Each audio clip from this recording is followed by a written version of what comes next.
Hi guys! Today, baka pumunta dito yung owner kasi ibibigay niya sa akin guys yung new contract. This time guys, hindi na 1 year yung kinuha ko. Baka mag-stay na lang ako dito ng 3 or 4 months. Depende sa bilis ng pag-process ng visa ko guys. Meron ako ditong antibacterial cream.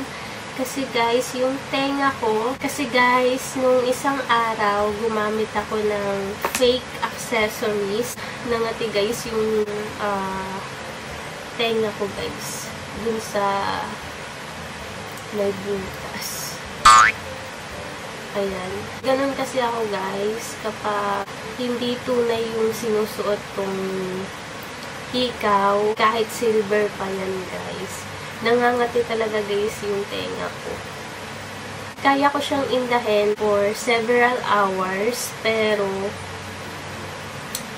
maya-maya, kamot na ako ng kamot para tuta. Mahilig kasi ako guys sa mga jewelry, so kahit tunay or fake yan, sinusuot ko.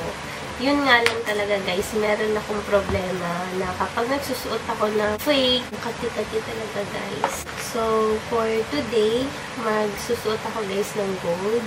Hindi talaga ako mangangati dito.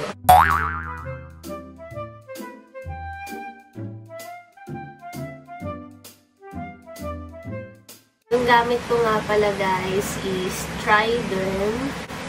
Pero guys, makakabili lang kayo neto guys kapag meron kayong prescription from your doctor. Kasi last year, nagpa-check up ako ng tenga ko. Yung binutasan dito. And ito yung nireseta sa akin ng doctor ko dyan sa Medical City. Ayan, magpabango muna tayo guys.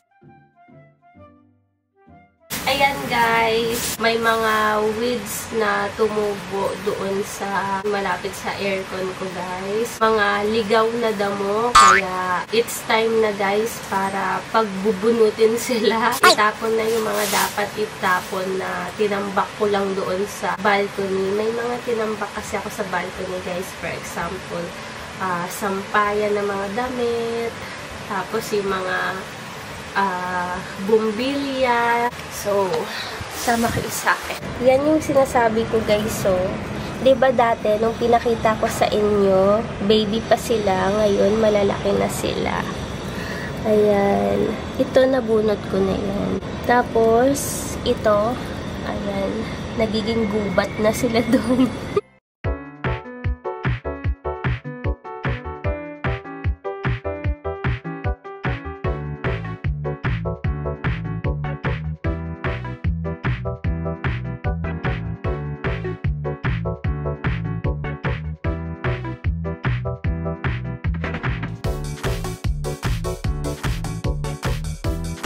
Tatapon ko na rin guys yung sampayan ko ng damit. Kasi, ano na to guys, gumigewang-gewang. Tapon na natin para wala nang nakatambak. Hi guys! So, ito na guys yung mga itatapon ko. Ganito guys, karami yung basura ko dun sa balcony. Kaya siya marami kasi ayan o, yung mga bakal ng sampayan, nandyan. Hi guys! Nagde-declutter ulit ako today. So, yung mga boxes na ganito guys, ipagtatapon ko na. Tapos, yung mga cream from Skin Station na hindi ko na magagamit, kahit na may mga laman pa, itatapon ko na din guys. Kasi kailangan ko na talaga guys magbawas ng mga abubot para pag-alis natin hindi tayo mahihirapan. Onti na lang yung aasikasuhin natin. Ito muna sila. Mamaya ko sila guys ibababa. Itapon na rin natin tong Pro Concealer ko. Ayan, isang beses ko lang to guys nagamit. Nabudol lang talaga ako kaya ako bumili nito. Pero ito kasi guys yung ginagamit ng mga professional na makeup artist, lalo na kapag dark under eyes ka. Dati guys, ito yung ginagamit kong lip balm. Itong Papaw. Ngayon guys, hindi na kasi mas gusto ko na yung Carmex. Pero maraming nagagawa to guys. Mosquito bites. Ito yung magandang ilagay. Ito pa guys yung pocket wifi ko no college ako.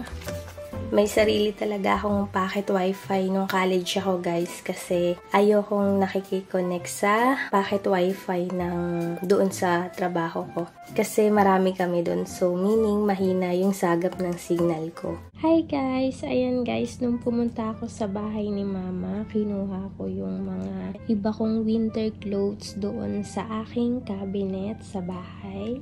So, ayan siya guys. Ilalagay ko lang dito guys sa luggage bag yung mga damit na pang winter and yung mga hindi ko na masyado ginagamit pero gagamitin ko in the future. So, dito lang muna sila para hindi masyadong bulky doon sa cabinet. Ayan.